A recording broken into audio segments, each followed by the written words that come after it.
following is a production of DallasCowboys.com and the Dallas Cowboys Football Club. How about them Cowboys? Yeah! This is the Players Lounge, broadcasting live from Dallas Cowboys World Headquarters at the Star. Now your hosts, Barry Church, Danny McCray, and Newy Scruggs. Hey everybody, it's Friday. That means it's time for the Players Lounge. Your boys are back here for 45 minutes of football talk, and I am excited. It's just too long after you go day to day like we've been to have to go week to week. So I'm Newy Scruggs, longtime Cowboys reporter, joined by Barry Church and Danny McCray, two guys who played for the Dallas Cowboys, and we've got a ton of topics to get into. Barry, Danny, how we doing today, fellas? Doing great, man. Doing amazing. So many topics, so many things that we can discuss, man. We're used to doing it every single day, but we got to do it all in one day in 45 minutes. So let's get it cracking. Yeah, I'm doing good, man. I got to admit, I'm a little jealous, man. I've been stuck in the house for a while. My man Church is out there with the nice with the he got his National Geographic shirt on because he just go. I'm a little envious, but we'll be out soon. That nigga sound, so I'm all right. Okay. You want me to open the shades, CB? Yeah, let me see the shades. Let me see the shades, Church. It's a little bright, man. I don't know if y'all ready for this. It's a little bright out there. Ooh-wee, boy. You know what, man? I don't want to ever hear you talk bad about the Jacksonville Jaguars again. Okay, not ever, ever again. Yes, you. All that money they gave you in that high life, baby. Exactly. Oh, they some people get swindled out here, man. I do the swindling. All right. Let us start with the new Dallas Cowboys defensive coordinator. It is Dan Quinn. It's a name that we've talked about before on this show.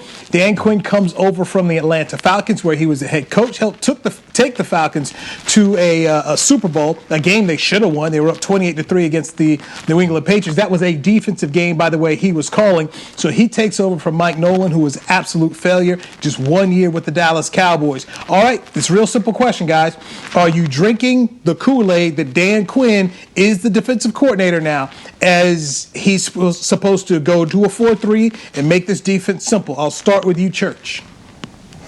All right. Well, first I got to give credit to my boy D-Mac. I mean, he called this out, weeks ago, maybe even a month or two ago. He called it out. So I got to give props to D-Mac. He was right on that one. But overall, man, I think this could be a solid hire. I'm not saying it's the flashiest or the best hire the Cowboys could have had, but I think it's a solid hire. Look, I can see why some people can, got the negative thoughts about this, because it could be like this. It could be similar to that Mike Nolan situation, where Mike Nolan came in here and his record with defenses wasn't that good. I mean, he was 23rd, I think, 24th and 27th in the league, and he came here and it was an absolute failure. So I can see why people can say the same thing about Dan Quinn, because even though he was a head coach in Atlanta, he was a defensive-minded head coach, and he was a part of that 28-3 comeback by the Patriots in the Super Bowl. Shoot, he had us, they were up 20 against us, and he let us come back. And then against Tampa Bay later on in the year, he was up 17, and they were able to come back. So I can see where people kind of have these negative thoughts about Dan Quinn joining the Cowboys and what really can he bring to this defense. But the reason I say it's a solid hire is because I think if he can bring that simplicity back to the defense, if he can just bring that, I'm not saying that exact same as Seattle, but to where it's, look, the offenses know what we're in. Y'all just got to defeat us, because I think it will allow our players to play a lot faster than they did last year. With Mike Nolan's system, there was a lot of moving parts, a lot of thinking pre-snap and post-snap, and I feel like it confused our linebackers, it confused our defensive line, and we weren't able to get the most out of our defense. Those guys were playing slow. So I feel like if he can bring that simple defense, like Seattle was doing back when they had the Legion of Boom, I feel like these players will run a lot faster, and I feel like we can get more production out of our defense and hopefully more splash plays. But overall, I think it's a solid hire. Yeah, I agree. I got to go with it because I picked him as being one of the top hires for the Cowboys. And I say this because I really believe that when you get a guy who can focus solely on defense, and they've proven that once they're able to focus just on one phase of the game, they can be very, very good that they can come here and do the same thing. When he went to Atlanta, it was different. He had more responsibility, and it didn't work out for him. And I say that you can use Wade Phillips as an example. When he was here with the Cowboys, when I got here, they let him go in the middle of the season. And then I brought up a tweet that he showed that you can go from a 4-3 to a 3-4 and have success, and have guys on the Broncos playing well, or have guys on the Rams playing well when you focus solely on defense. And I think that'll be a renewal for Dan Quinn when he gets here, because he'll be able to focus on what we have currently on defense. And he actually has some pieces comparable to what he had in Seattle. When you look at Seattle's roster when they went to the Super Bowl, they had Red Bryant, Tony McDaniel, Brandon Mebane, Chris Clemens, Bruce Irvin. When you look at some of those names, we have DeMarcus Lawrence, we got Randy Gregory. Before Nolan got in here, LVE and Jalen Smith were two of the top linebackers in the league. So when you look at KJ Wright and Bobby Wagner, before Nolan got here, you could say, hey, these guys were ascending to be guys like that. So I think that he has some pieces to work with, something similar to Seattle, and he can get in here and make these guys play to the best of their ability. So I'm hyped. I'm drinking the Kool-Aid. I'm sure that the defense will be better than it was last year, because we were at a record all-time low. I'm not drinking the Kool-Aid. I'm not drinking it. I've been fooled too many times through the years, man. So I'm just not going to drink the Kool-Aid. I will say this. I once said it can't get worse, and I watched it get worse. So I won't sit around here and say that. But I will say this. At least bringing in somebody who will run the scheme that fits this players, that's already a plus. He's a 4-3 guy, so he will bring that. Here are a couple of questions I have here. Number one, is this defense still working? This cover 3 scheme they're trying to run. Seattle's 22nd in the league at it, right? That's Pete Carroll, where he came from. That defense this year was not good, and we saw how it didn't hold up in the playoffs. The Chargers run the same defense. They were number 10 in the league. Last year, Atlanta, this defense that Dan Quinn's bringing over was number 29. The Cowboys were number 23 in defense. So that's my first question. Can this defense still work in 2021? My other question, who's going to be your safety here? You got to have a quarterback out there. Earl Thomas was outstanding for Dan Quinn in Seattle. And then Ricardo Allen, that was his guy in Atlanta. He was the quarterback when they went to the Super Bowl that year. He could be a cap casualty. He's slated to make $8 million in 2021. I don't see that happening here. So Ricardo Allen is a guy who could be free. We've talked before about one of the problems I thought Mike Nolan had was he didn't bring anybody in who could run his defense. So Ricardo Allen's a name that the Cowboys need to be looking at here. Could they possibly bring him in here? Demontre KZ tore his Achilles last year. He's a strong safety. He is going to be a free agent. That's another interesting name. We talk about guys who can go ahead, some veterans who understand what Dan wants out of his defense. Justin Simmons. There's a free safety out there. Now here's the problem with Justin Simmons coming from Denver. He's going to be pricey. Well, he's going to be pricey, but oh, by the way, worse than pricey, Todd Francis is agent, Dak's guy. So I don't think that will happen. Okay, so when I talk about Danny, you already hit it here because it's my other question about Dan Quinn. Where's the defensive line? Dan Quinn is a defensive line. That's where he got his starter. So he's a D-line coach at heart who's become a coordinator. The Cowboys have got to get better at that. Yes, we've talked about Tank Lawrence. We talked about Randy Gregory. But up there in the middle, they got problems. And, you had a Grady Jarrett in Atlanta when they went to the Super Bowl. And obviously you talk about Brandon Mebane. You talk about Red Bryant. You had a Michael Bennett. You had some guys who could play up there in that front with Seattle. And as great as their back end was, the Legion of Boom was, they could get home with 4 guys. Right now, the Cowboys don't have 4 guys who can get home. So my big question with Dan, and why I'm not drinking the Kool-Aid, is while he may be able to want to come in here and put in his scheme, right now, the carpenter doesn't have enough tools. And that's something I got to see the Cowboys go ahead and give him. All right, so we've touched on Dan Quinn. Let's add another piece to this defense.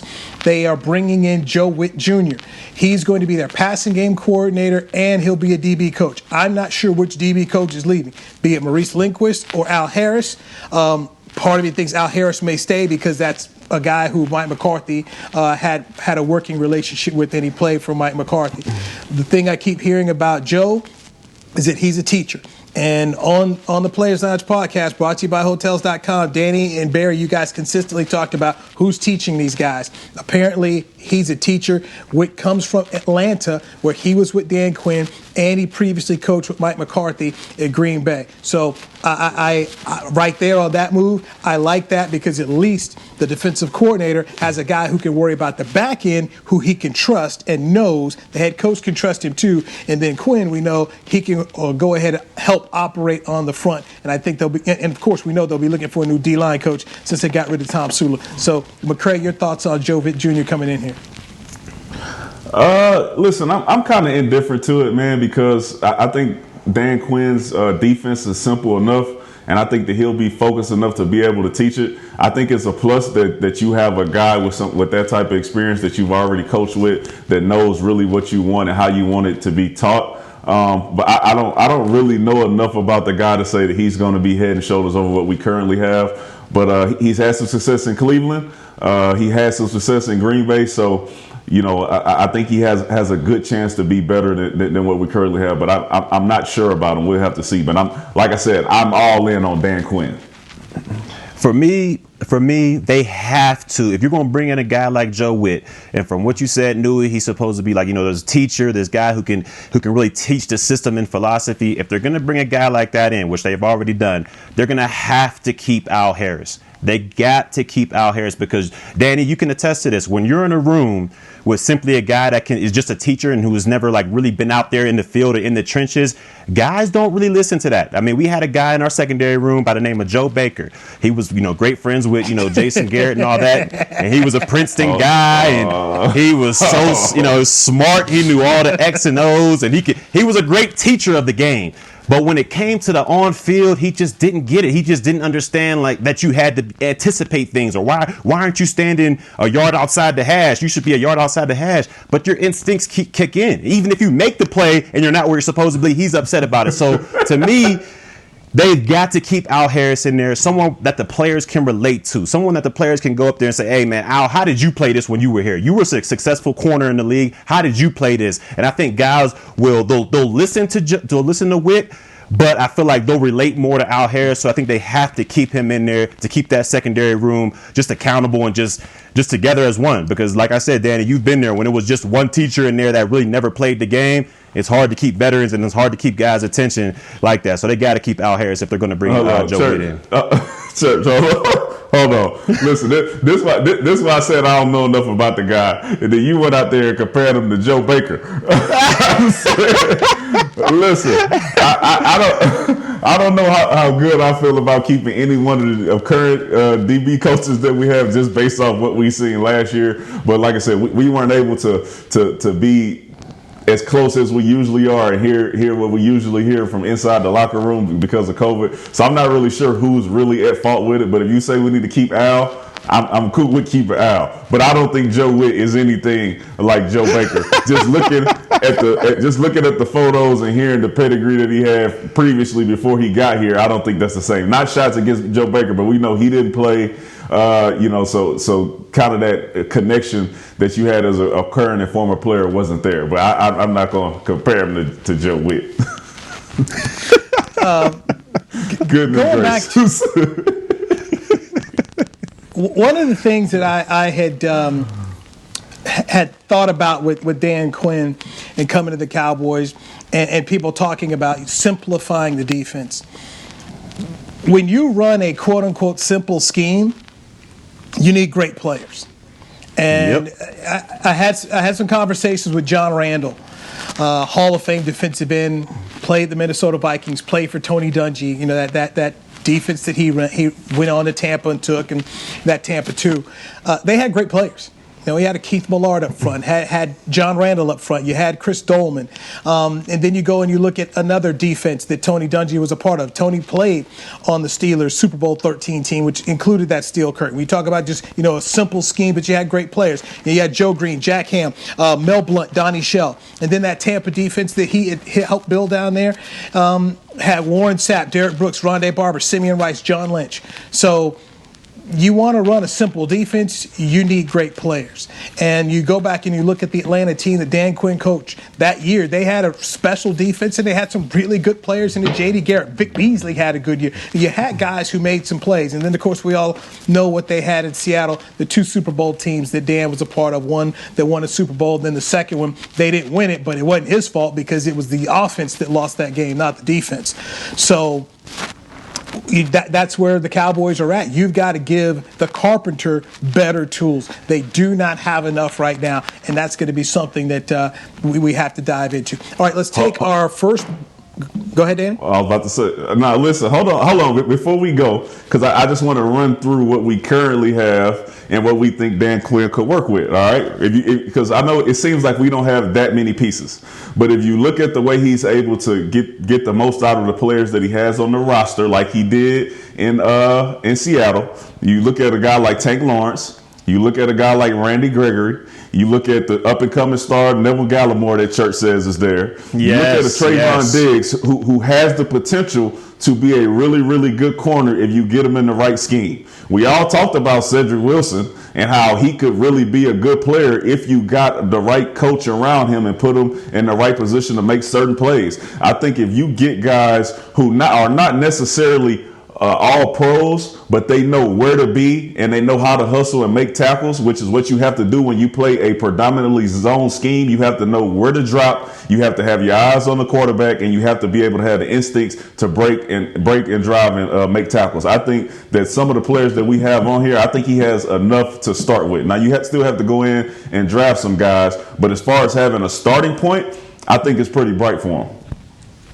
Okay, let's take our first break. Kellen Moore has a job interview with the Philadelphia Eagles. Let's dive into that.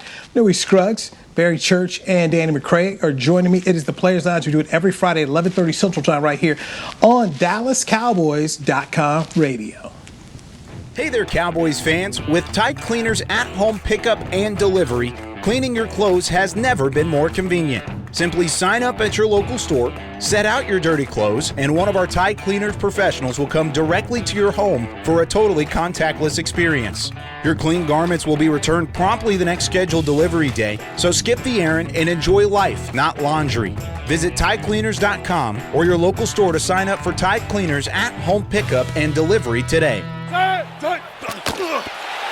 Just like all of you, we at SeatGeek can't wait until we're back in the stands at full strength cheering on the Cowboys and singing along to our favorite songs again. We're using this time to make discovering, buying, and selling tickets to events in Dallas easier. Plus, every ticket purchased on SeatGeek is protected by our buyer guarantee, which means you'll get your money back or better if your event is canceled. Guaranteed.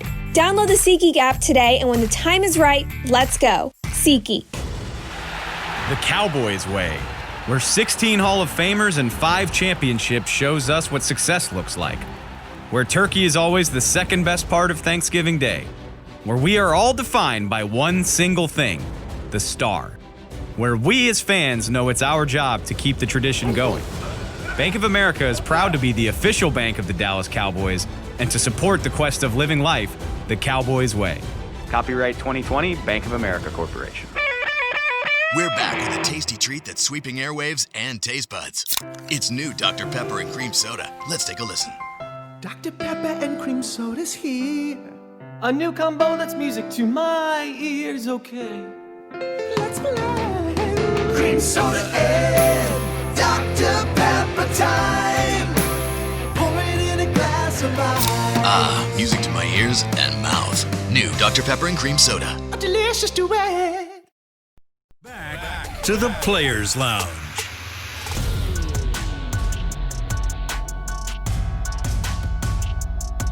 AT&T continues to innovate new ways to connect Cowboys Nation with new and exciting game day experiences, including StarView, presented by AT&T 5G, available in stadium and for home use. Download the Dallas Cowboys mobile app and look for StarView under the stadium tab. You are in the Players Lounge, brought to you by Hotels.com. I'm Newy Scruggs. We are in our SWBC Virtual Mortgage Home Studio. So, I'm just right here and still in town, and Danny's still in town, and Church is living that lavish lifestyle provided by Shad Khan. provided by Shad. So. Shout out to Shad Khan, man. Shout out to Shad Khan. Yes, shout out to Shad and Tony of the Jacksonville Jaguars here. And, also hotels.com. This is true. Also hotels.com. Hold on, wait, Church. Are you? Is that a hotels.com thing that you're doing out there?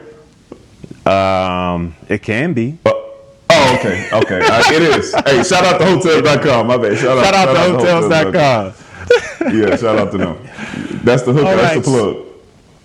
So, Kellen Moore is the Dallas Cowboys offensive coordinator, but the Eagles, who fired Doug Peterson, have called and they want to interview Kellen Moore to be their head coach. So I'll start with you, McCray. Your thoughts on Kellen Moore possibly being the Eagles' next head coach?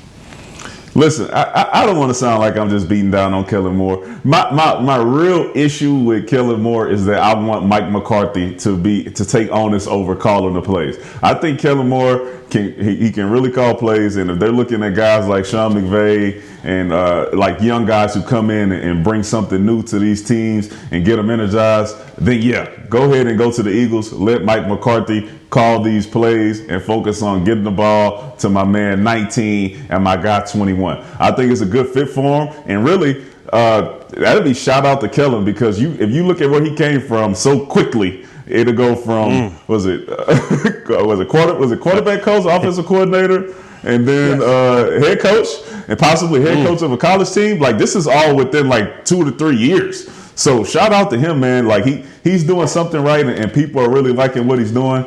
I don't like it as much as they do, just specifically because I don't think he's focusing on the correct players to get us where we need to be. But shout out to him. I hope he goes, and I hope Mike McCarthy takes over the play calling.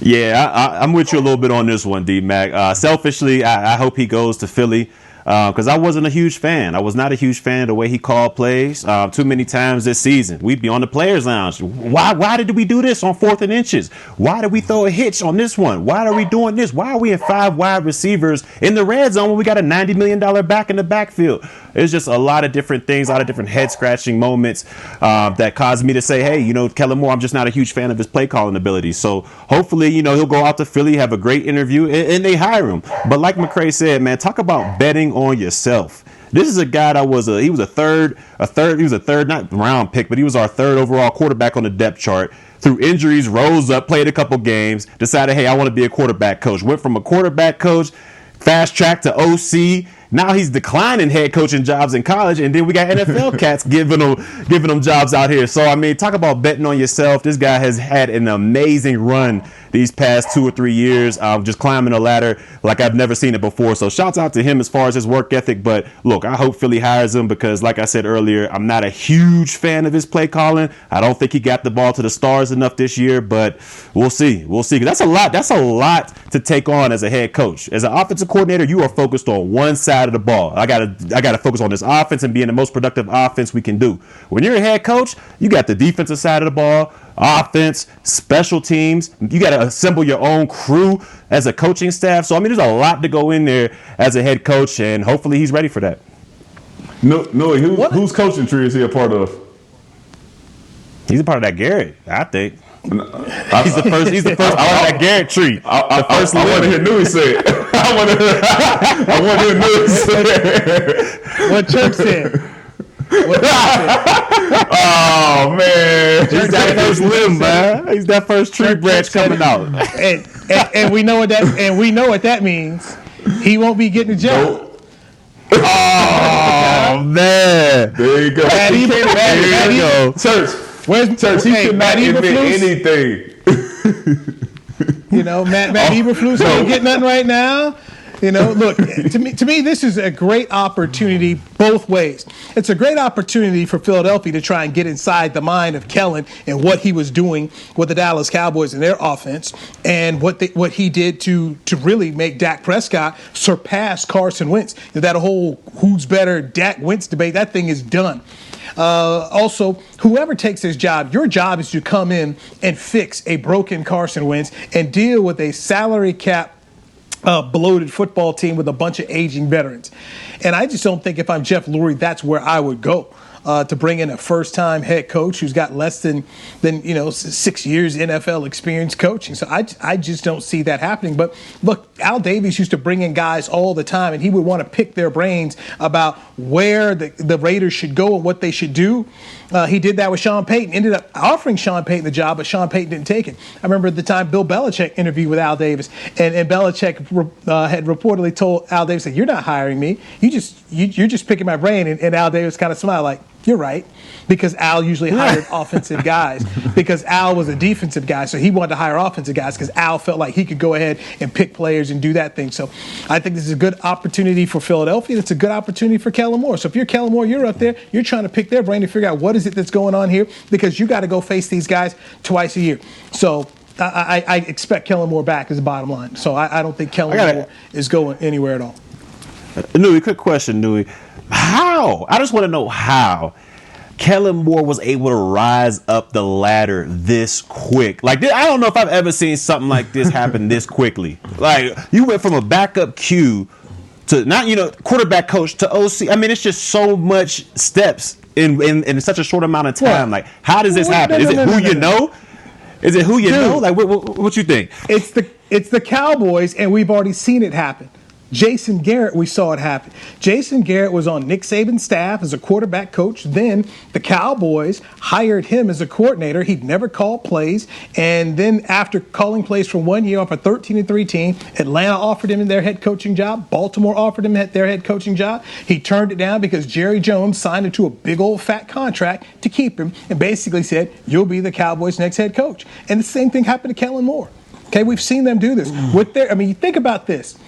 They've done this now in terms of keeping guys in the fold with big money deals. They did it with Sean Payton, did it with Jason Garrett. Now they've done it with Kellen Moore. So this is a part of it, and it's the Cowboys. Look, we can say whatever we want to about how many times Kellen Moore is getting Amari Cooper the football or Ezekiel Elliott, but these guys have been able to put up some numbers under Kellen Moore that certain teams would love to have out of their running back and out of their number one wide receiver and to have a Pro Bowl quarterback. So he's got this going for him. Kellen Moore's on TV every week. Okay, so we know how people get influenced by perceptions. And the perception is if you're with the Dallas Cowboys, you're doing things right. You should not be surprised. I'm just surprised that teams aren't looking at it like, hold on. I'm just looking. Can you guys hear me? Am I still here? Yeah, we got you. Okay, I got you. So I'm just looking at it like this. I'm surprised teams aren't looking at how the Cowboys are getting these stats. Like, half of the time we're down 21 points, 14 points, and we have to, mount this offensive comeback. So we're putting up a lot of yards because the defenses we're playing against, they're doing, okay, we're up 21. Let's do a little prevent. And we'll allow all these shallow routes. We'll allow all these yards to accumulate as long as you don't come back. So I'm just surprised teams aren't looking at that, like how he's put up these numbers and how he got these great stats. It's basically from coming from behind. What were you doing when you first had the ball, when it was 0-0? So I'm just surprised teams are looking at it like that. And frankly, I'm just surprised he was able to get a head coaching opportunity this quick. Yeah. To piggyback on that, Newy, remember, I think it was a stat that they said, one of the commentators said it was like 17 games without scoring an opening drive touchdown. I mean, that's a stat that you have to look at and say, okay, how we start this game off? Because if you remember Jason Garrett's last year, the big thing was we just started slow almost every game, and Kellen Moore was offensive coordinator. So when you're looking at these games, you're looking at stuff like that, you say, I can understand what Church is like. Yeah, so what are they just looking at the second half? Or are they just looking at the play design and saying, well, maybe that design fits the players that we have? Like, I'm kind of lost on it, but it's the Newy effect, man. They want the young guys. They want the young guys as a Cowboy guy. They're able to be up in the news and all that stuff. So I get it. Fellas, all right. Make sure you got your Bose headphones on real tight, because I'm going to shock you with something I'm going to say. Bill Parcells used to say this all the time. He said, perception is reality. And there is a perception that Kellen Moore is a really smart, innovative, good football coach. That is the perception. No matter what reality you who watch this and see and raise these questions, no matter what you think, the people who are in the hiring mode believe that. That's how a guy like Zach Taylor ends up becoming the head coach of the Cincinnati Bengals, because he stood next to Sean McVay, and there was this perception that, you know what, he's got it. He's the next Jedi because he learned from Master Yoda Sean McVay, who learned from Kyle Shanahan, who learned from the Daddy Mike. The perception versus reality always carries a big thing, and when it's the Cowboys, a part of the perception is, hey, this coach is really good, or this player is really good. How many times have we seen guys leave the Cowboys, sign big money deals at other places? It's the perception. So when it comes to hiring, you're sitting around here thinking that these people who do the hiring know what they're doing. They really don't in a lot of ways, because if you understood what hiring should be about, why is Eric Bieniemy without a job? Yeah, I was going to say, what's the perception on him? What's the perception on Bieniemy? What have we seen from the last two offensive coordinators from Andy Reid? They've been guys who've made the playoffs. Matt Nagy with Chicago, Doug Peterson with the Eagles. Peterson won a Super Bowl. What else have we seen from Andy Reid's coaching tree? We've seen another guy, John Harbaugh, win a Super Bowl. So Andy Reid's produced some really good assistant coaches who become head coaches, but yet Eric Bieniemy's without a job. I'm just telling you, this starts to become the way they hire. It doesn't make a whole lot of sense. So I think, Barry, you're trying to make sense out of something that, when you think about the NFL, the way they hire and the way they go about things, don't make no sense. I mean, because how is Joe Judge becoming a head coach? He was a special teams guy. True. I mean, special teams guy in New England who couldn't really get anybody from New England to go with him. He had to go get Jason Garrett, ask Jason Garrett to go bring a bunch of his staff up to New England with him. So when you're trying to make sense of how these folks like to hire, why they're doing it, don't look for it to make sense. So they want to talk to Kellen Moore? Fine. They want to talk to Kellen Moore. And good on Kellen. But I expect him back here with the Cowboys. All right, let's go ahead. No, it's because just a quick one on Bieniemy. Is not interviewing Bieniemy worth ruining the relationship with your starting $40 million quarterback? Because the Texans have been doing confusing things for the last 2 years with Bill O'Brien and letting DeAndre Hopkins go. And the newest thing is that that Deshaun Watson says, hey, I want you to interview Eric Bieniemy. I want to be kind of involved because that's what you guys told me I was going to be. And then you don't even get a guy an interview. And then now the relationship is more strained with your starting quarterback. What is it about Bieniemy that these guys, they just don't want to give him a shot? All right, I'll break it down real simple. Jack Easterby, okay? Jack Easterby is basically the right-hand man to the owner. Jack Easterby came from New England, brings in Nick Caserio from New England. In New England, what did they do? They did things the way they wanted to. Did they consult Tom Brady? Did they go to Tom Brady and ask, hey, Tom, what you think about this? No, they never did, which is one reason why Tom Brady's not there now. So if they weren't trying to listen to what Tom Brady wanted to do, you think they were going to listen to Deshaun Watson because they think it's almost like the Jerry Krause deal when he was with the Bulls. So he says, players don't win championships, organizations do. That's how they think, okay? That's how they think. So when Andre Johnson comes out and says what he did about Jack Easterby on Twitter, pay attention to it because he knows. Plus, y'all heard what they said. Y'all heard what they said a couple years ago. They don't want the we don't want the prisoners running the asylum or whatever you said. Yeah, you already know how they feel about it. So. Right, that was crazy. The late Bob McNair. Late Bob McNair said that. Yeah. Yeah, that's crazy. I don't know. I think he was upset because he said they told him, like they came to him and said they wanted him to be involved in the process. and then you leave him out. Makes no sense. You're paying him $40 million and then you had a guy hating your whole organization. It makes no sense. You're going to have a James Harden situation on your hand. Shout out to Houston, man. We just got issues. Well, and then you've got Patrick Mahomes, who's in the ear of Watson saying, this is the guy you want. You want this guy. What am I? Look at what I am and what I'm doing today. It's this guy. So if Houston doesn't want to win, go ahead. It unfortunately feels like Eric Bieniemy's on that same road that Tony Dungy was on when he was putting up winning defenses in Minnesota. Defenses were finishing first and second in the league and couldn't get a job. And then you hear that old bull jive line, he doesn't interview well. Well, what did we see when Tony Dungy finally got his job? By the way, it was the dog job of the Tampa Bay Buccaneers, but he made him a consistent winner. Then he ended up going to Indianapolis and winning a Super Bowl. So if that is the road my mega man Eric Bieniemy has to travel, then, if it can lead you to the Hall of Fame like it did Tony Dungy, maybe it's dream deferred but not denied. But at some point in time, somebody's going to realize that Eric Bieniemy is a guy with substance. He's a guy with some substance, and the guy who's done it versus the Zach Taylors of the world, the Joe Judges of the world, who somehow have been selected by owners and general managers who feel more comfortable with them. Let's take a break. When we come back, we've got to get our playoff predictions in. And also, Urban Meyer. Urban Meyer ends up at Danny's old place in Jacksonville. We'll get his take on a guy who's reportedly making $12 million a year to run the whole thing. This is the Players Lounge, brought to you by Hotels.com on DallasCowboys.com radio. It's game day. You know what that means. First, kebab prep. Steak, pepper, onion, steak, pepper, onion. Next, a counterclockwise lap around the room. Now the lucky grease-stained jersey goes on. And lastly, the dance. You know the one. This is a game day ritual no matter where you are. Whether you're traveling to the game or watching from your favorite vacation spot, book a place to stay on Hotels.com and keep the tradition alive and well. Hotels.com, proud partner of the Dallas Cowboys. Since 1865, Stetson hats are American-made with pride right here in Texas. And Stetson is proud to be on the field with America's team. Want to show your Texas and team pride too? You can. By purchasing your own Stetson, you can look just like how the flag guys do on field at every home game. Stetson hats, the official crown of all self-respecting Cowboys, and your favorite football team. Get yours today at shop.dallascowboys.com or at stetson.com. The Cowboys way, where 16 Hall of Famers and 5 championships shows us what success looks like. Where turkey is always the second best part of Thanksgiving Day.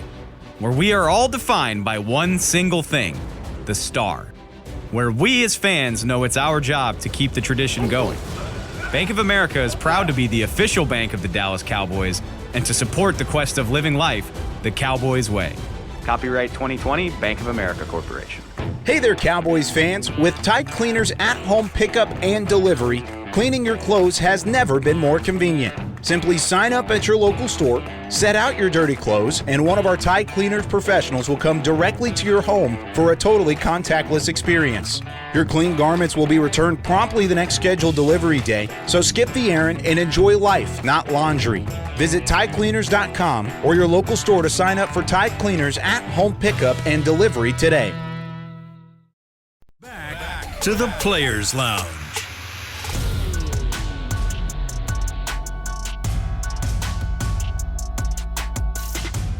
Players Lounge brought to you by Hotels.com. I'm Newy Scruggs, longtime Cowboys reporter, joined by Barry Church and Danny McCray. All right, fellas, we've got Barry Church's old team, Jacksonville, bringing in Urban Meyer, reportedly making $12 million a year. He's going to run the whole shebang for Shad Khan and his son, Tony.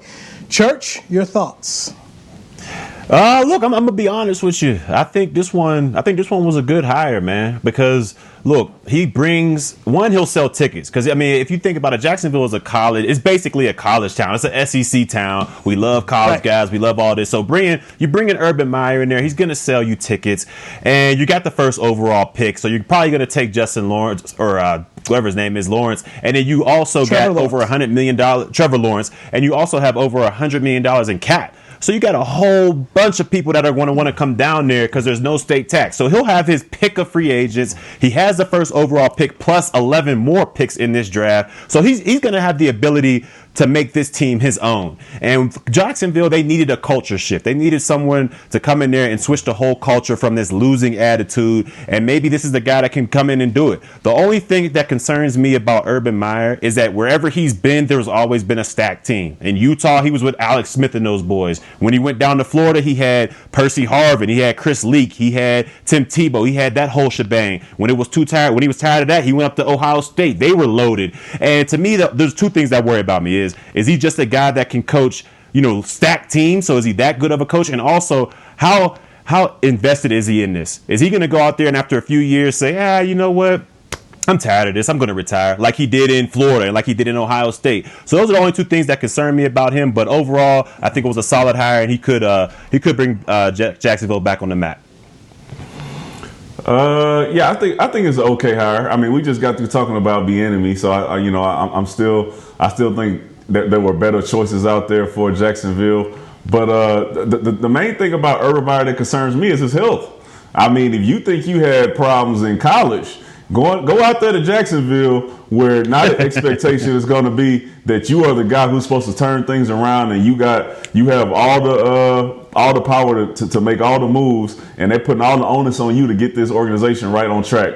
And you having these health issues, I think that's a big thing. And anytime that these college coaches go to the NFL, I always think back to when Nick Saban took his shot at the league, and he could not handle dealing with those grown men out there. It's a different game when you get out there to the NFL, so we'll see how Urban Meyer does. I think there were better options, but hey, we'll see how it goes, because like Church said, he has a lot of cap space, and he can also pick Trevor Lawrence, who's supposed to be the second coming of Andrew Luck and Peyton Manning and Tom Brady. So we'll see how it works.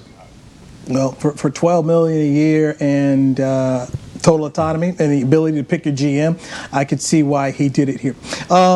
Hey, Cowboys Nation, celebrate the Cowboys commemorative season with 30% off the entire 1960 collection. Plus, Pro Shop has a huge selection of CeeDee Lamb jerseys to celebrate his record-breaking rookie season, cold weather gear, and more deals for every fan. Visit your local Dallas Cowboys Pro Shop or shop.dallascowboys.com for the best savings on your new gear today. All right, fellas, let's touch on another point here before we get into our picks. NFL draft. Are we thinking offense? I was reading Dane Brugler of The Athletic. He came out with his second mock draft. Got the Cowboys taking an offensive tackle, Rashawn Slater, out of Northwestern University here. McCray, your thoughts? I mean, listen, Dan Quinn's here. I said we need an offensive tackle. I'm still sticking with that we need an offensive tackle. And I'm going to run through this quickly. Richard Sherman, 5th round. Cam Chancellor, 3rd round. KJ Wright, 4th round. Red Bryant was drafted in the 4th round. Mebane, 3rd round. Bobby Wagner, 2nd round. You can draft the offensive tackle in the 1st round and still get you some guys on defense after that to make sure that you have the pieces for Dan Quinn. It's possible. Those are the guys that he played with on the Super Bowl winning Seattle Seahawks team, so it can still be done. Shore up your offensive line, get those guys back to what they used to be, protect Dak, and then finish it off with defense.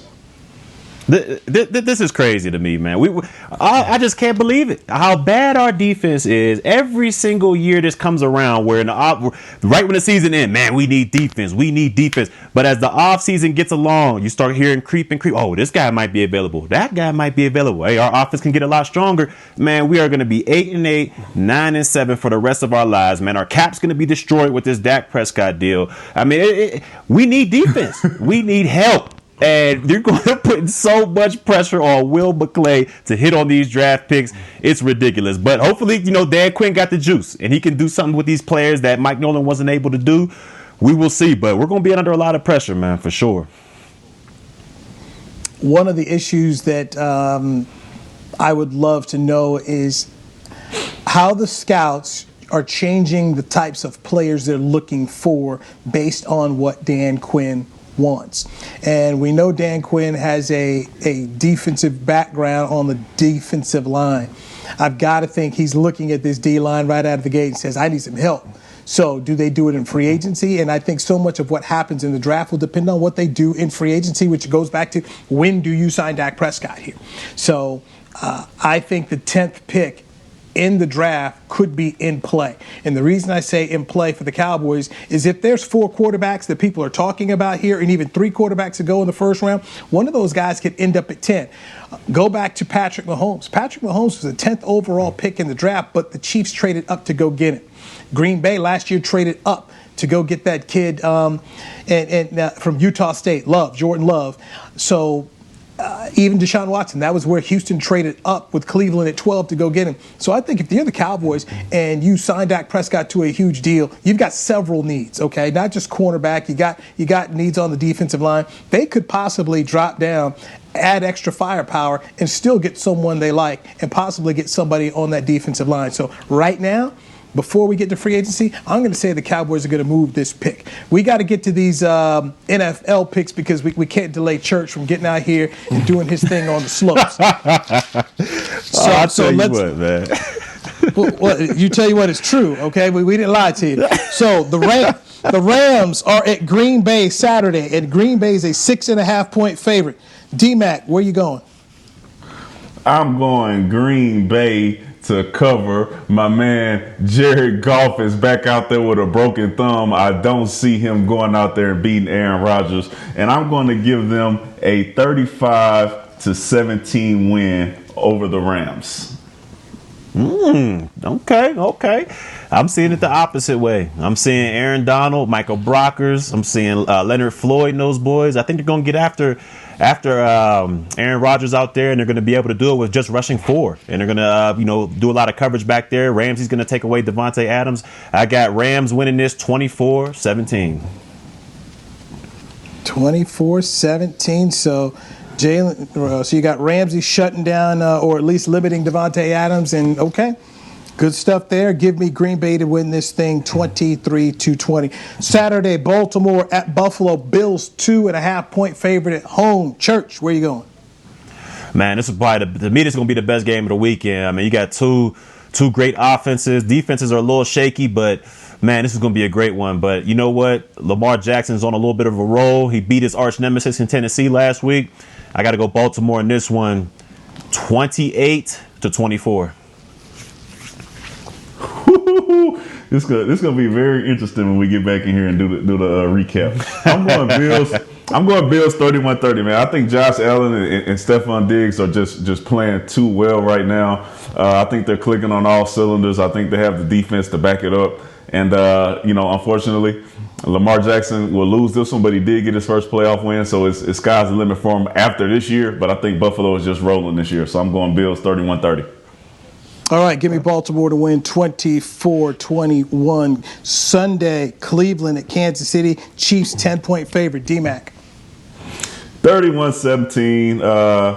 I think that Baker Mayfield, goes back into his old self. I don't see them scoring that much on special teams and on defense.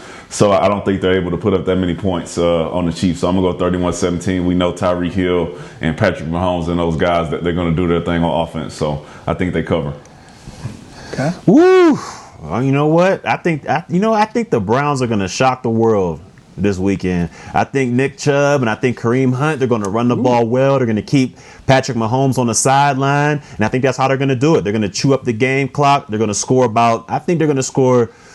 24 points. I don't know if that's tough, man. 24 points is going to beat Kansas City. That's what I'm saying. I don't know if you can do that one, but give me the shocker, man. I'm going Cleveland 24, Kansas City 21. Wow, 3 touchdowns for Patrick Mahomes. I'll take the Chiefs 34-26. I just don't think Baker Mayfield is going to be ready to go at Kansas City and win this kind of football game. Beating the Steelers, rivalry game, a lot of personal things there. This is a whole lot different. Now you're trying to take on and beat the champs here. All right, our final one in New Orleans on Sunday. Tom Brady and the Buccaneers are a 3-point favorite to Drew Brees and the boys. D-Mac, what you got? Ooh, this is the hardest one right here. But the Saints swept the Bucs in the regular season, and this could possibly be Drew Brees' last season as a New Orleans Saint. I did not like the way that the Bucs looked against Washington.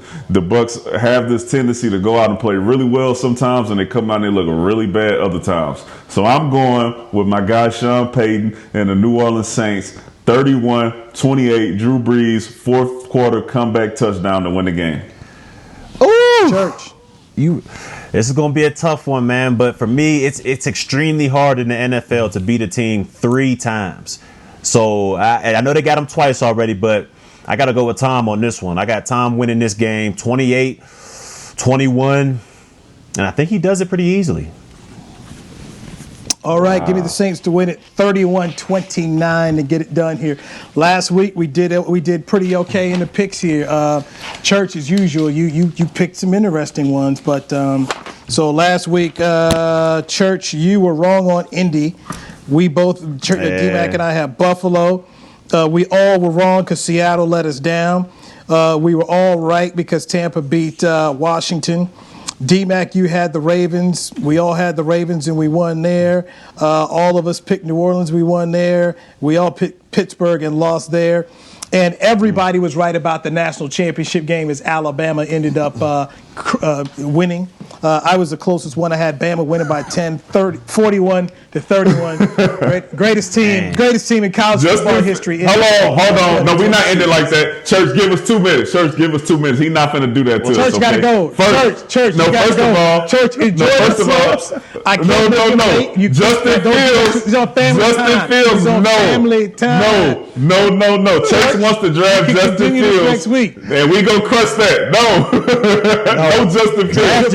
No Justin Fields. Draft Fields. Church, no, do not draft him. I'm on the slopes, man. Let me open this. That's right. Church got to slow. Church got to go. All right. I'm on the slopes. I'm out. Go Tigers. I'm out. Go Tigers. Oh, look at that. This has been a production of DallasCowboys.com and the Dallas Cowboys Football Club. How about this, Cowboys? Yeah!